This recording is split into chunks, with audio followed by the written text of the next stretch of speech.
Алмағыз, Башқұртстан халқы, біз алыс жерлерден сізге қайнар сәлем еткіреміз. Біз Сыбыла Башқұрт жігіттері елімізді, туған Башқұртстанымызды сақларға келдік. Тыныс ешәһендер, Башқұртстан халқы, Ресей халқы, жаңалықтар естіліп тұра. Біз мұнда бұл хақта өзіміздің асыл егітіміз Павел Алсыновты статья тағып үкім бітірге ойлайлар екен. Біз шының үшін видео обращение ешлерге болдық. Өзіміздің қызмет еткен егіттер менен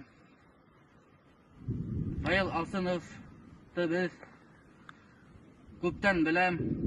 Асыл егітіміз, намыслы, илгер, ері Башқұртстаны үшін, табиғаты үшін янып, күйіп ешей. Бұндай асыл егітіміз де бушқа 4 жылға үкім етерге ойлайлар. Біз қаршымыз, оның бір ғайы біле жоқ. Біз тыныслықты хақлаған сақтала. Біз Башқұртстанды Павел Алсыновтыла бірге хақлаясақпыз, бірге яқлаясақпыз. Алдағы істерінде уға ұмыштар.